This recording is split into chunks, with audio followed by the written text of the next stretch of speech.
Hello, everyone. I hope you're doing amazing. The weekend is around the corner. It's Friday, and it's time for the Security Token Show, which means we've got your roundup of all the latest RWA news this week.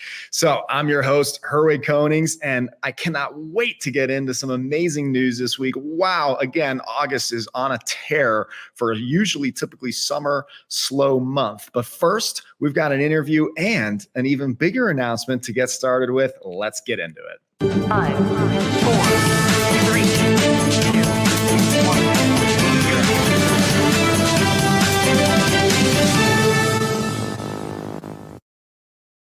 We got a big announcement that STM is going over to Asia next week. We're going to 2 STO summits in 2 different countries, Japan and Korea, starting on August 26th with the STO summit in 2024 Tokyo.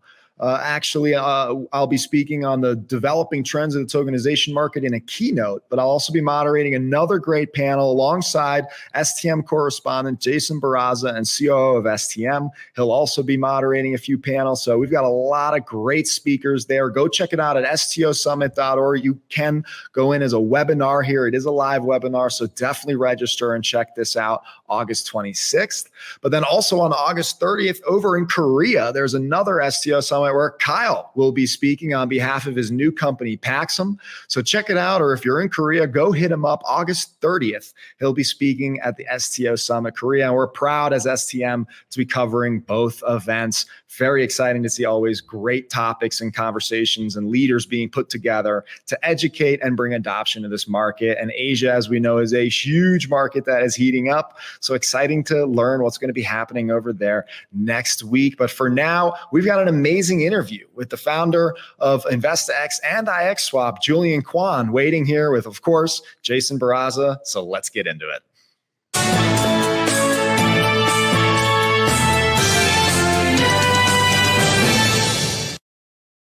Another Security Token Show interview today, and this time we have Julian Kwan, other side of the world. Julian, how are you today? Great. Tonight it's good. Jason, good to see you again. Yeah, thanks for coming on. Always love having you guys. You guys are coming out with a series of announcements that we've been keeping up with, but one of them really struck our attention here a couple of weeks back, or even last week. It was your staking reward system on IXSwap. You guys are building it on Base, which I do want to touch on. But before we go deep into it, why don't you give us in your own words a summary of, what is this rewards program and how does it work? Sure. Hi, everyone. I'm Julian Kwan. I'm CEO of co-founder of IXSwap, as well as InvestX. But IXSwap was built kind of as the Uniswap for real-world asset tokens, security tokens. Anyone with their own, STO could start their own liquidity pool in the same dynamic that Uniswap and created for the crypto space. Now, with that in mind, we also built a launchpad to help more projects launch, right? So then we could create more pools. So there's a launchpad and a DEX, if you will. What we did differently from Uniswap is we went and got retail securities license, the ability to have retail investors, investing in securities and crypto licenses, custody licenses. So we could do legal pools and legal trades of all of these real-world asset security tokens, right? The reason I mentioned that, obviously, give it a quick intro, but leads into what we're really excited by, and thanks for reaching out and putting us on the show and helping us spread the word. We're coming out now with what I think, again, is like the world's first ever staking programs related to, real-world assets and security tokens. What that means is, well, when you think about staking in crypto, at least, nearly every single time or every single program out there for staking is stake token A, receive rewards in token A, right? That's pretty much been how it's been. Or even if it's token A, you get rewards in token B, it's been all crypto. And when markets are going up, that works very well. And when markets are going down, that kind of house of cards, falls apart. It also does create what I believe is negative value for the token overall. You might get people locking up crypto, they're getting some more rewards in the crypto, But then often people just get those rewards, dump them on the market, and you've increased the supply, you've lowered the price, and it was a short-term gain. And I think the whole of the crypto industry has been dealing with that forever. Like no one's really come up with anything very different until now. Right? So what we do, we've got the ability to issue, trade, airdrop, give any kind of real asset security token on the platform. So our next staking program is actually stake the native token of the platform, which is IXS. It's a utility token. Stake IXS tokens, and you get rewarded with airdrops of equity tokens, real asset tokens, security tokens. So this, I think, is a world first. Our system is basically a point system. So you start staking IXS, there'll be tons of different campaigns, different dates, different lengths, different rewards.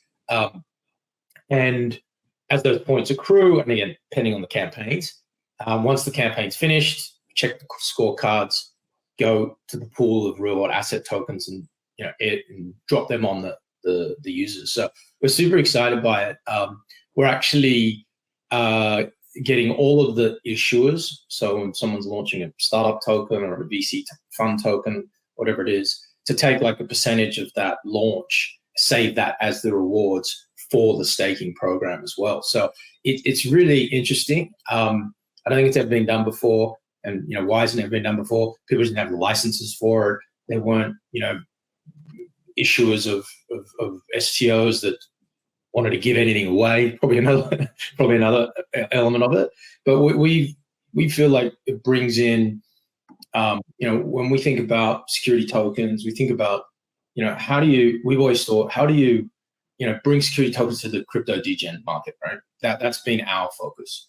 Tokenized treasuries are great. Money market funds are great. None of the degen guys care about that, right? And that's fine. It's a big product for a massive market. Serves a purpose, not what we want to do. So we've been focusing on tokenizing really exciting stuff like startups and tokenized VC funds. And then, by the nature of startups, the founders are generally much more open-minded, especially the Web3 founders. You don't have to explain what its security token is. They kind of get it. So that's been a big focus for us.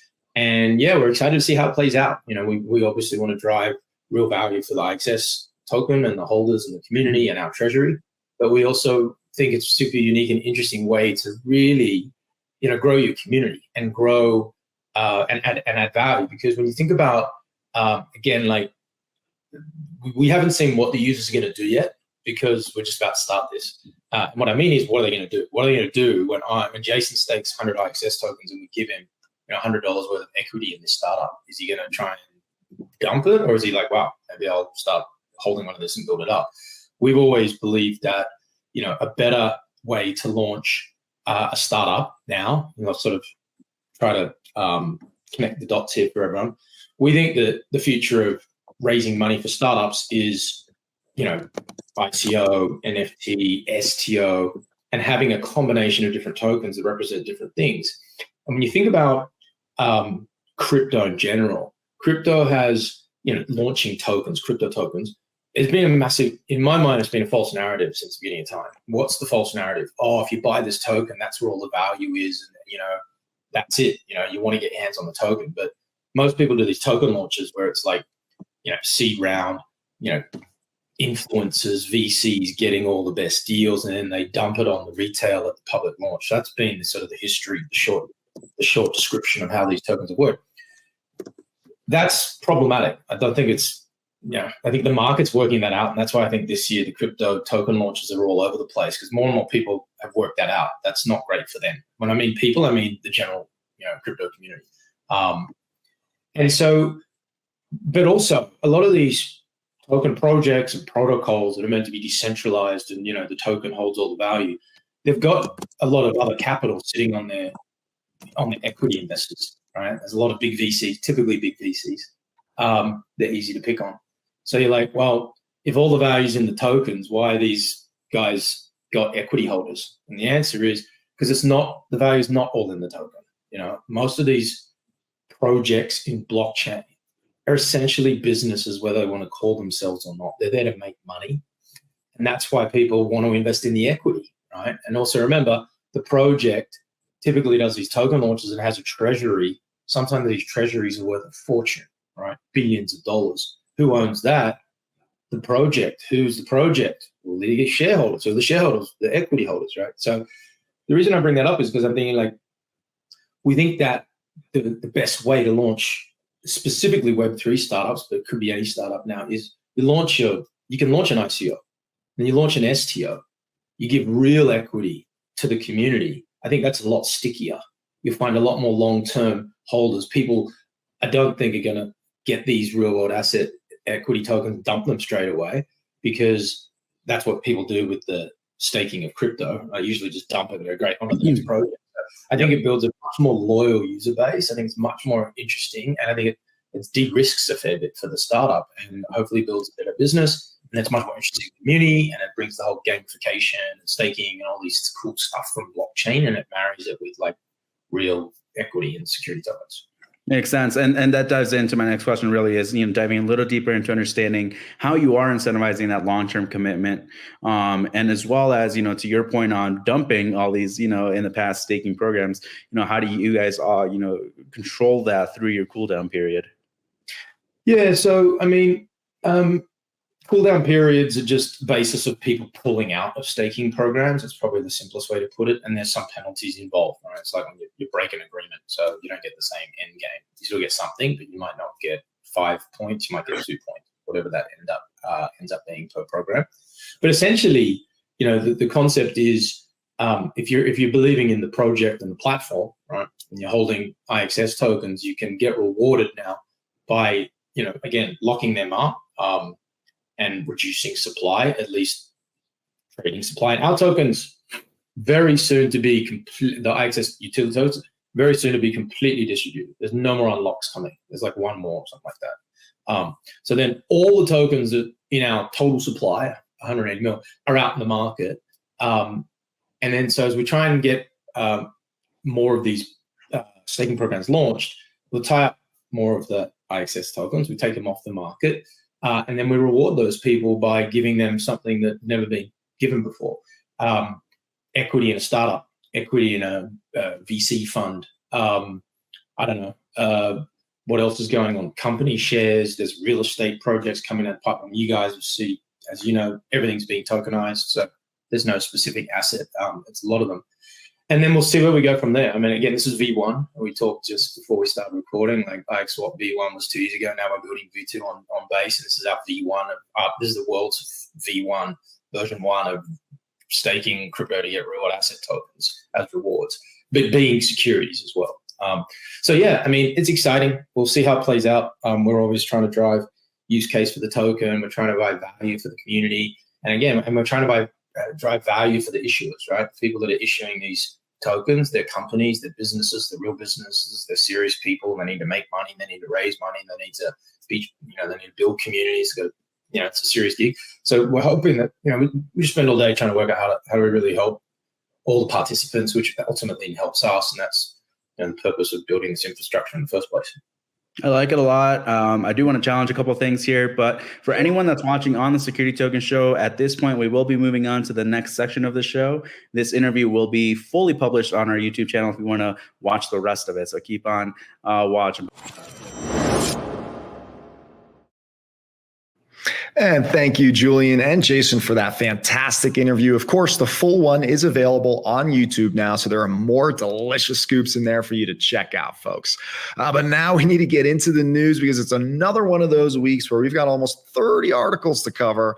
The industry is getting so big, we're just not going to be able to cover it all without doing more and more shows, if that's what you want. But wow, I am going to give it a go, so here we go. We're going to start off with some updates from everyone's favorite topic, actually, money market funds, treasuries, and of course, other tokenized liquidity products. So we're starting off with some big news from Franklin Templeton, which won my company of the week a few weeks ago for expanding their Benji product to Arbitrum. And now they've done it again. They're announcing that Benji is now expanded to Avalanche this week, which many of us probably could have suspected, it being a very popular RWA chain and Franklin Templeton's Terra to be, at least I think maybe be able to claim the most multi-chain asset being used out there today. And they're starting to really look akin to kind of like a stable coin in the number of ecosystems and chains they're looking to support. So that actually makes a lot of sense if you think about it. But BlackRock's BUIDL still holds the crown for largest fund, and they announced Komainu, a custody solution created by Nomura and CoinShares over in Asia. And usually these types of integrations and support are made as a result of usually a client saying, hey, I really want this integration to work.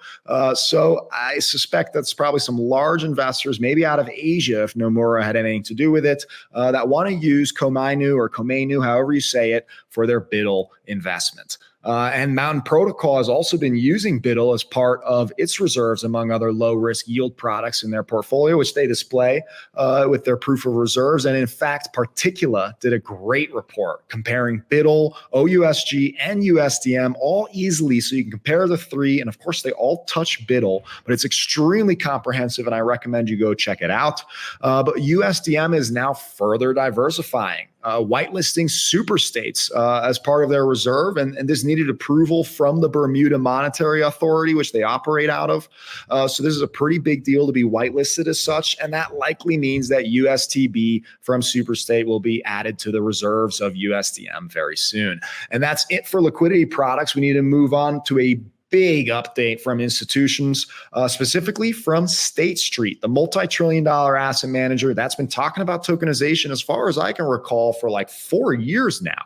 And they've announced that they've selected Taurus out of Switzerland to build out their custody and tokenization platform. And this is, of course, really big news because it means that they're, of course, getting client demand to hopefully soon launch their own tokenized products, as well as they say, provide crypto custody. So you can definitely get excited when yet another big asset manager like this is saying we're getting all hot for tokenization. And in fact, at this point, once again, we have to ask ourselves which trillion-dollar asset manager at this point isn't touching tokenization somehow.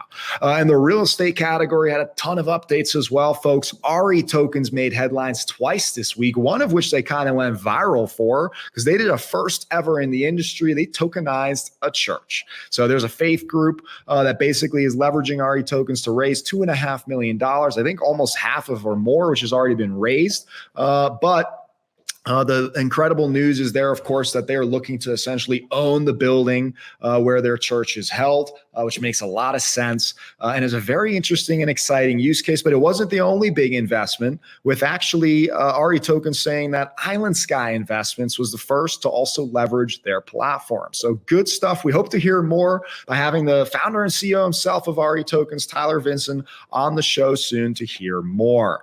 And Realty has also been making waves in the real estate space, of course, but specifically going beyond just Detroit, going beyond actually the Margaritavilles and Panama. They are now in Colombia doing pre-construction deals. So they're starting to really expand the type of offerings that they are starting to tap into for their ecosystem. And that's not the only thing they announced. They also brought out the Real Token Bridge. So this bridge essentially allows you to take your old real tokens, your real estate properties when they were issued on Ethereum, to bridge them over to Gnosis, which is actually the new chain that they've been using for a while now.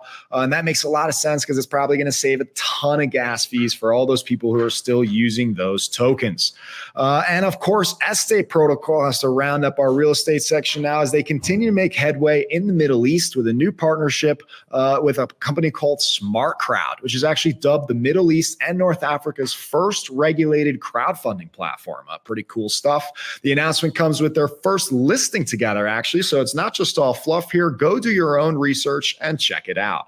There are two other products in the market worth reporting on. The first was a $50 million Bitcoin-backed loan issued by Signum to Ledin. So Ledin is a crypto actually lending protocol, but they're the borrower in this case, planning to use the $50 million for their own operations, presumably paying less to Signum than what they're able to earn from the platform with this capital here. But what's interesting is Ledin uses Bitcoin as part of their requirements for collateralization with the loans that they do. So that essentially means that Signum's loan here is backed also by Bitcoin, giving them comfort, which is why they were able to, I guess, syndicate this and raise through their institutional investors. So very cool stuff. And on top of that, we can now see tokenized precious metals, specifically gold, coming to the BSV chain through Liquid Noble out of Australia, who's been preparing to launch these gold tokens. If you're into that, check it out. Finally, we have a bunch of newcomers to the industry with 4 launch announcements and a few industry updates to boot. The first launch is one from Latin America's largest company, Mercado Libre, one of their biggest, multi-billion-dollar company that announced a stable coin pegged to the US dollar called the Meli token. And it's very interesting given the currency fluctuation issues, as we discussed actually last week with our interview with Enor and Backed over in Latin America. So this could actually end up being a pretty promising product for the continent. And moving over to the Middle East, actually, Tether is planning to expand with a new product called pegged to the Dubai dirham. So, of course, the UAE has been very focused and vocal about creating an on-chain economy, and this is a very big deal. It seems like a very smart move if Tether is able to tap into that. And we've also got another layer 2, folks, focused on RWAs entering the market, this time by Clearpool, which has done over $500 million in RWA tokenizations. Their Ozeon protocol touts an opt-in compliance layer that allows users to onboard once and participate as much as they like in the RWA ecosystem of theirs after that. And finally, Chronicle is going to be a new RWA oracle. And Chronicle is a securer for MakerDAO. And this oracle is specifically for Ethereum-based stablecoin minting protocol M0, essentially giving $M users a way to verify reserves through Chronicle's RWA Oracle. And finally, we also saw a cool announcement from Prov Labs, Figure Markets, and Navlend. And they're coming on the show next week actually to tell you all about this, but essentially they're enabling Navlend to offer loans against fund units that are issued on provenance and will be, of course, being able to trade on Figure Markets, essentially enabling you a full suite of liquidity services, people, for the tokens in their ecosystem there. And StegX in Europe also announced a partnership with Realize, another real estate tokenization company, to further tokenize real estate by combining networks, reach, and technologies. So, good partnership there. And a couple cool pieces to end the news on here that aren't quite securities related, but the Story protocol by Pip Labs has raised over 80 million Series B. It's not a small chunk of change. And Andreessen Horowitz, A16Z, and others invested for their intellectual property protocol, right? And that's a cool type of RWA to be bringing on chain. And lastly, Van Eck. They have their platform called Segment. They announced a partnership with RWA World to bring RWA analytics from the third parties on and off chain sources that they're tapping into around the collectibles market to enhance the Segment platform. So awesome news all around this week. And now I have to have a difficult job in the tall order of figuring out which one deserves my company of the week.